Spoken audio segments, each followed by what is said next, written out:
turabasuhuje nk'uko bisanzwe muri studio za Harvest ni Hope ndetse na Theo, ariko uyu munsi ntituri twenyine, dufite umutumirwa wacu uyu munsi. Theo, wadufasha ukatwakirira umushyitsi? Turakwakira kuri Harvest. Murakoze cyane.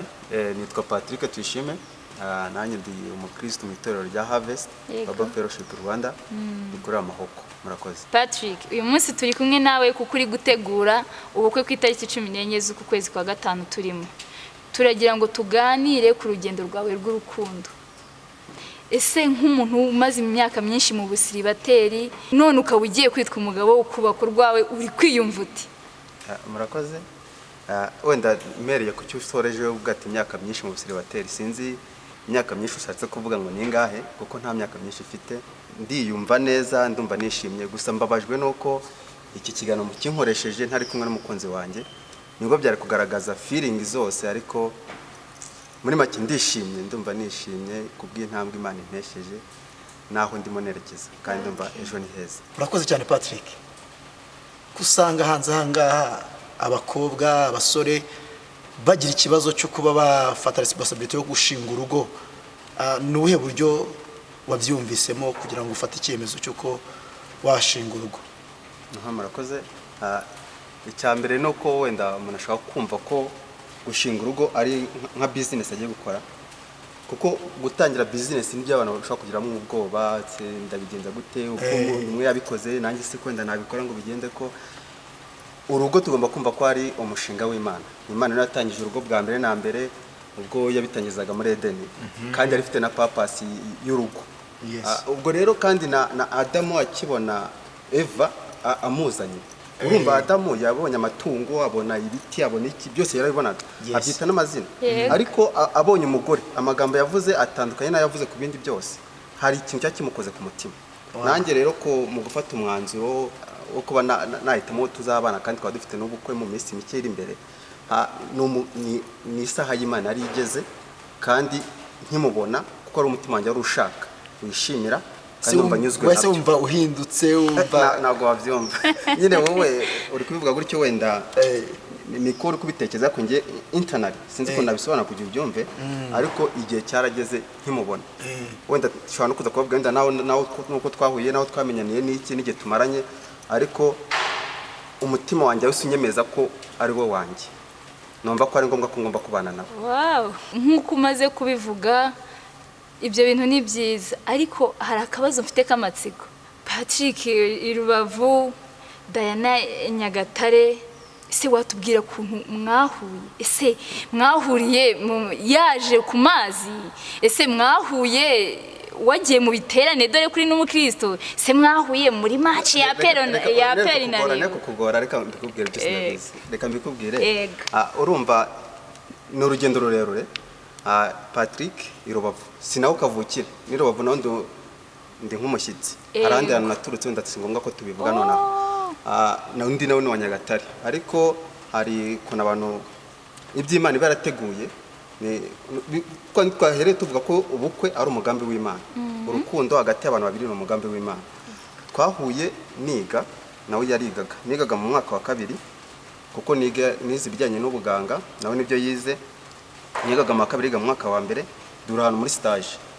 Ahubwo icyo gihe duhura nta intention nini namugizeho, just namubonye nkuko wabona n'abandi. Turamenyana, nitwa Dianah, nitwa Patrick, just birarangira. Icyo gihe nigaga i Kigali, bo bigaga i Huye, asubira ku ishuri, nanjye asubira ku ishuri, birakomeza. Nyuma bagiye mu wa 2, twe turi mu wa 3, baza kwigira i Kigali. Baje i Kigali baza mu kigo natwe twigagamo. Noneho tuza guhura na none bwa 2. Urumva umuntu wabonye bwa mbere yongeye kumubona bwa 2, hari akantu nyine gatakaza mu mutwe. Nabya bindi nyine Imana ibarateganyirije umuntu, urumva na hagati aho ngari umuntu barakundanye n'abandi, ugiye gukundana n'abandi, bya bindi nyine bigenda biba mu rukundo murabizi. Nkimubona numva umutima arakantu gakomanzeho, nifuza kongera kugirana nawe ikiganiro. Nta nimero ze nagiraga icyo gihe, wumva nahise nzifata, tugana nk'inshuti bisanzwe, amakuru mezute, twahura tugatera story. Hakaba n'igeze ushobora kuvuga ati wenda n'uyu munsi ndifuza ko twanatemberana, ariko nta rukundo rurimo nyine. Ndikuvuga ngo abantu barakundana, nta rukundo yigeze anyemera, nta nubwo ndanamusaba. Tugatemberana, tugasangira nk'akantu wenda kari simple, biri aho ngo bisanzwe. tugataha bigeze numva ni ngombwa kumubwira iby'urukundo naje kumusaba urukundo ariko ntiyanyemerera ako nkumva niwe umutima wanjye ushaka ikintu cyo guhatiriza bijyanye n'urukundo ku muntu nakunze ni ikintu njya mbasha gushobora niba nagukunze mba numva nyine nagukunze ndigomba gukunda ko byagenda kose si itegeko ngo bikunde kuko byose nyine ari wa mugambi w'Imana n'Imana yavuze ati uzabana n'aka bari uwo nguwo nkuko ushobora no kuwuhatiriza nyine ntibikunde ariko kuko wenda ari nawe ku mutima wari uko nawe yabyumvaga ubwo nyine hari uko Imana yarabiteguye nakomeje kugenda tuganira musaba urukundo mubwira nyine buri gihe ndagukunda iki nyine ugasanga ntari kubyumva neza ariko nawe ntamakanire ntambwe ati nanjye singukunda nyine hari ukuntu tere tumara bajya rero oya ntabwo rwose we ntibyakunda ntabwo guhakanira nta n'ubwigeze mwabanye gutyo gusa turi inshuti amaze none se mbwira urankunda cyangwa ngunkunda urumva ngo nyine nyanjye yakobwa n'abantu abari ibintu birebire ariko bitewe nuko tamakanaga byiza ngo ambwira ati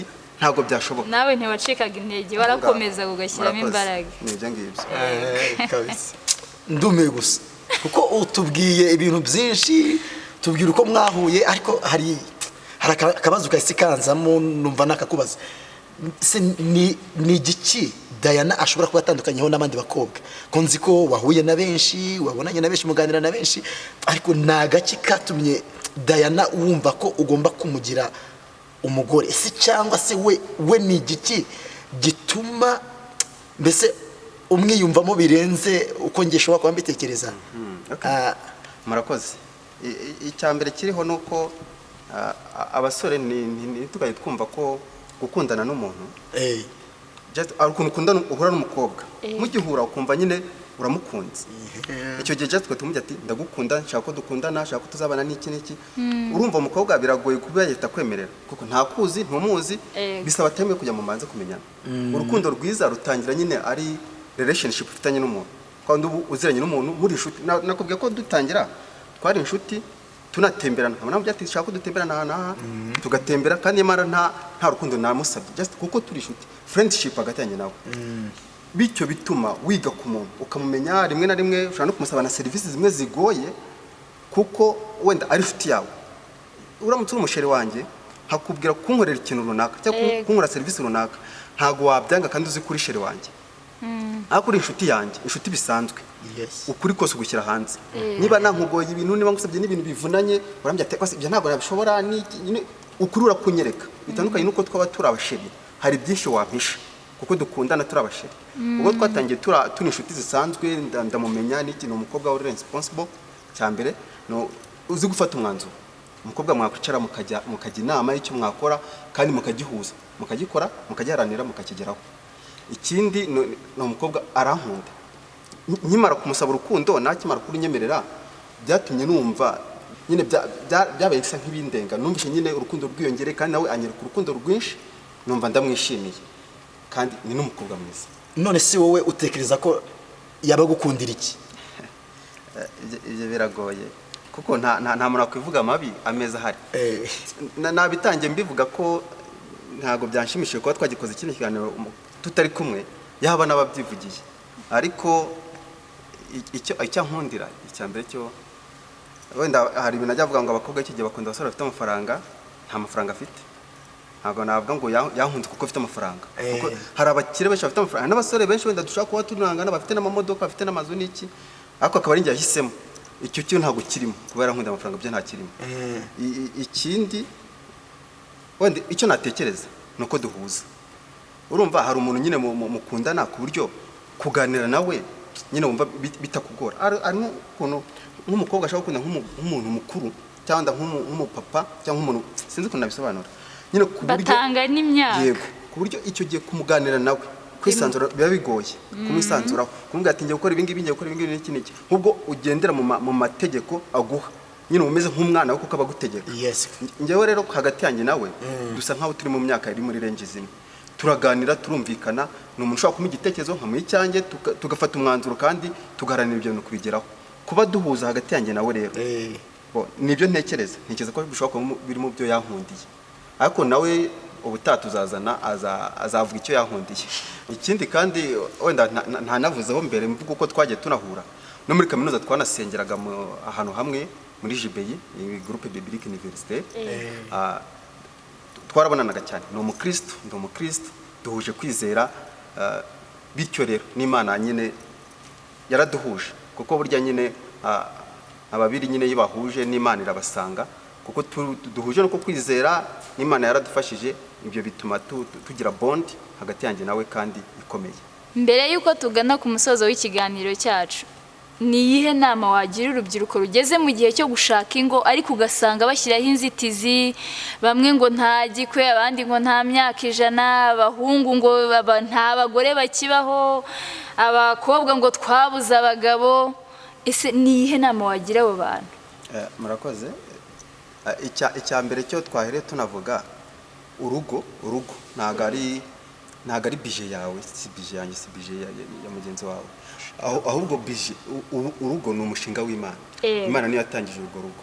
Yo igihe kigeze, icya mbere cyo navuga ni ugusenga Imana, nibwa iyo igwishurira ikakubwira ati iki nicyo gihe, ikagumukunze igihe kigeze ibintu byose erega biraza. Sinzi wenda nabivuga ngo byumve, nanjye mbere niko nabyumvaga, numvaga ashobora kuzakora kumubukwe ndafite imyaka 35, ariko sinzi ukuntu byaje kuko ni ya saha y'Imana iba yageze. Icya mbere uguma kwizera kandi ugasenga. Ikindi ibyo byo kuvuga ngo nta bakobwa ngo bakiriho, nta basore bakiriho, urumva ubivuga ngo nta bakobwa bakiriho, abashaka umukobwa, niba ari umusore avuze ati nta bakobwa bakiriho, bivuze ko umusore wenda we ni muzima. Hari undi mukobwa nawe uvuga ati nta basore bakiriho, uwo nawe ni muzima. Abo ngo Imana ishobora kubahuza kandi bagakora urugo rwiza, sibyo? Icyo twavuze cya mbere no kwizera. Ikindi ukumva ko urugo si business, kuvuga ati wenda nta capital ifite, urumva birasaba imifuka, wenda ni nko kubaka inzu birasaba imifuka ya simani. Oya, ntago ari cyo ngicyo. Ubwo n'ijambo ry'Imana ravuga ngo ubukwe niba ari nk'ubukwe, kuko abesha ni nacyo batinya amafaranga ngo gukora ubukwe ngibiki, ugasanga nyine babise mu bintu by'amafaranga bikaba ibintu bikomeye, ugasanga n'amamiliyoni. Ariko n'ijambo ry'Imana rivuga ko ubukwe bugomba kubaho na bose. Icya mbere y'Imana yatangije umushinga w'ubukwe, ivuga ati naka nimwe mugomba kubana mugakora urugo, kandi ni nako nabiteguye mukagenda mukabyara mukoroka mu mugambi wanjye.